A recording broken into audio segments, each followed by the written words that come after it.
Hello বন্ধুরা, welcome back to my channel. আমি Shankari, my life Shankari চ্যানেলে সবাইকে স্বাগত, সবাইকে ওয়েলকাম। সবাই কেমন আছো জানিও, আমিও এখন ভালো আছি। এত গরমে যেহেতু বহুত দিন ভিডিও দেওয়া হয় না, রান্নার বা ব্লগ তো বানাই না, রান্নার ভিডিও দেওয়া হয় না। তো একটু গরম কমতে বৃষ্টি পড়ছে, এখন রান্নার ভিডিও বানাচ্ছি মোটামুটি একটা দুটো করে। তো তোমরা আমার পুরো ভিডিওটা দেখো, আর নতুন যে বন্ধুরা আছো আমার ভিডিওটা দেখো, আমার পাশে থাকো, সাথে থাকো। আর পুরনো বন্ধুদের ভিডিও দেখার জন্য ধন্যবাদ। নতুন বন্ধুদের বলি আমার ভিডিওটা একটু শেয়ার করো, তাহলে আমি এগোতে পারবো। আর সবাই কেমন আছো জানিও, কে কোথার থেকে ভিডিওটা দেখো তাও জানিও, তাহলে আমার খুব ভালো লাগবে। আর আমার রান্নাগুলো কেমন হয়, দিন দৈনিক খাওয়ার রান্নাগুলো কেমন হয় সেটাও জানিও। আর দেখো আজকে বানাচ্ছি পুঁই শাক চিংড়ি মাছ দিয়ে। এই যে দিলাম পেঁয়াজ রসুন একসঙ্গে কুচনো দিলাম, দিয়ে এরপর দেবো চিংড়ি মাছ, আদা দিয়েছি। এতে তো বেশি মশলা লাগে না সত্যি কথা বলতে, একটু আদা কুচি দিয়েছি। আর এই যে দেখো চিংড়ি মাছগুলো তোমাদের আমি একটু দেখাচ্ছি। চিংড়ি মাছগুলো ভাজিনি, পেঁয়াজ আর রসুন ভাজার উপরে দিলাম, দিয়ে ভেজে নেবো। তাহলে কি হবে, পেঁয়াজটাও ভাজা হলো, রসুনটাও ভাজা হলো, চিংড়ি মাছটাও ভাজা হবে।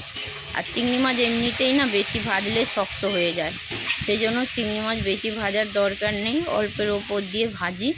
এই যে দেখো চিংড়ি মাছটা ভাজা হয়ে গেছে, মশলাটাও কি সুন্দর ভাজা হয়ে গেছে, খুব সুন্দর লাগছে দেখতে। আর অত তেল দিইনি, অল্পের মধ্যে তেল দিয়েছি। আর কাঁচা ছোলা দিচ্ছি, কয়েকটা ছোলা ভিজানো ছিল, নষ্ট হবে তাই দিয়ে দিলাম, কয়েকটা ছোলাও দিয়ে দিলাম। পুঁই শাকে খেতে কিন্তু হেভি টেস্টি হয়েছিল, আমার মতো তোমরাও বানিও, দেখবে পুঁই শাকটা খেতে খুব সুন্দর হবে।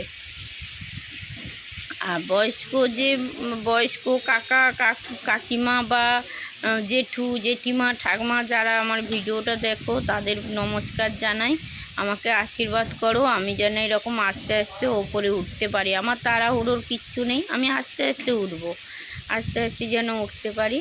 আর এই যে দেখো একটু জিরে গুঁড়ো, একটু ধনে গুঁড়ো আর হলুদ দিয়ে দিলাম। দিয়ে রান্নাটা পুরো কমপ্লিট করে, অনেক রান্না হয়েছিল সেদিন, কিন্তু ফাইনালি এই রান্নাটা তোমাদের দেখিয়েছিলাম। আর পরে দেখাবো তোমাদের, অনেকগুলো রান্না হয়েছে আমাদের রান্না যখন হয় অনেক হয়, একটা রান্না হয় না, আমাদের অনেক হয়, কারণ আমাদের 3-4 ভাগে রান্না হয়। কাকু রান্না আলাদা, দাদা রান্না আলাদা, 3-4 ভাগে রান্না হয়, সেই জন্য রান্নাগুলো আমাদের অনেক হয়, মানে একটা তরকারি 3 ভাগ হবে। এই দেখো আদা দিলাম, আদাটা কি করি আমি বাটি না, সঙ্গে সঙ্গে ঘষে নিই, ঘষে নিলে কি হয়, আদার যে গন্ধটা সেন্টটা খুব সুন্দর লাগে। এবারে দেবো পুঁই শাক, মশলা ভাজা হয়ে গেছে, দেখো আমার মশলায় কিন্তু তেল নেই। আর এই যে পুঁই শাক, এগুলো কিন্তু আমার টবের পুঁই শাক, কত সুন্দর দেখো পুঁই শাকগুলো। কড়াটা না ছোট হয়ে গেছিলো জানো তো, আরও আছে একটা ঝুড়িতে শাক, কড়াটা ছোট হয়ে গেছিলো, কারণ পুঁই শাকটা সবাই খেতে চায় চিংড়ি মাছ দিয়ে, সেই জন্য অনেকটা কড়া হয়েছিল।